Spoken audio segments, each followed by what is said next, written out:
ఎన్నాళ్ళు బట్టి ఆటో నడుపుతున్నారు? 2014 నుంచి సార్. 2014. Okay okay. మరి మీరు బతకడానికి సరిపోతుందా? సరిపోతుంది సార్, ఫ్యామిలీ ఓకే. ఇప్పుడు మీరు ఈ ఆటో నడపాలని ఎందుకు అనుకున్నారు? నడిపి జీవనం సాగించాలని ఎందుకు అనుకున్నారు?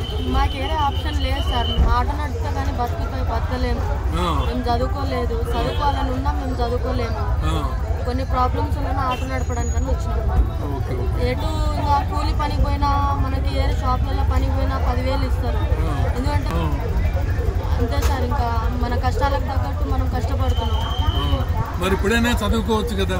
అవును సార్, ఇప్పుడైనా ఉంది, చదువుకునే ఆప్షన్ నాకు ఉంది. 26 years, నాకు ఎక్కువ కాదు.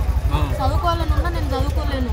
ఎందుకంటే నేను ఆటో నడపాలి, నా ఇల్లు అంతా గడుస్తుంది, నా ఫ్యామిలీ అంతా నా దగ్గర ఉంటుంది.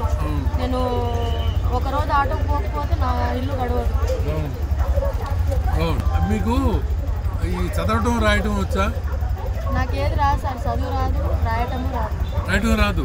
ఓకే, అయితే మీరు మేడమ్స్ దగ్గరికి ఎవరి దగ్గరికైనా వెళ్ళి రాయడం చదవటం తెలుగు కానీ ఇంగ్లీష్ మీకు ఏది నచ్చితే అది చదివి నేర్చుకొని మీరు ఓపెన్ యూనివర్సిటీ, అంబేద్కర్ ఓపెన్ యూనివర్సిటీలో డిగ్రీ కోర్సులో చేరండి. చాలా తేలిగ్గా ఉంటాయి చదువుకోవడం. రోజుకు 1 గంట. అంటే మనకు తెలియదు కదా సార్, ఇట్లా సపోర్టింగ్ ఉంటుంది చదువుకోవడానికి, ఇట్లా పేద పిల్లలకి ఇట్లా పెడతారు, మాకు చదువు కోసం ఉంది అని. కానీ మాకు తెలియదు, ఎందుకంటే మాకు చదువు రాదు. మేము పేపర్లు ఎక్కువ చదువుతాం, తెలియదు. అవన్నీ న్యూస్లో ఇస్తారు, మాకు తెలియదు.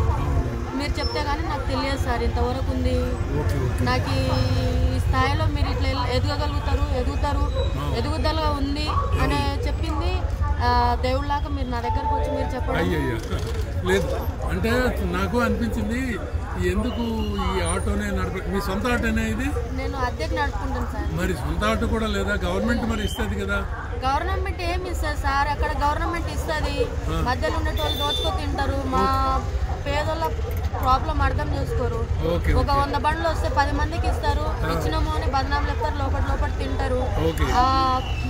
అది కానీ వేసిన నేను గవర్నమెంట్ బండ్లు వస్తాయి అంటే ఆ బండ్లు కానీ వేసిన ఏ బండ్లు రావు, ఏం రావు. ఇది గవర్నమెంట్ వరకు వెళ్ళాలి, గవర్నమెంట్ వరకు అందాలి, సీఎం వాళ్ళందరూ చూడాలి ఈ వీడియోని నేను చేపిస్తున్నాను. గౌరవనీయ ముఖ్యమంత్రి గారు ఈ వీడియో చూసిన సీఎం గారు నా ప్రాబ్లమ్స్ అర్థం చేసుకొని ఏదైనా దారి ఇప్పిస్తారని అనుకుంటున్నాను.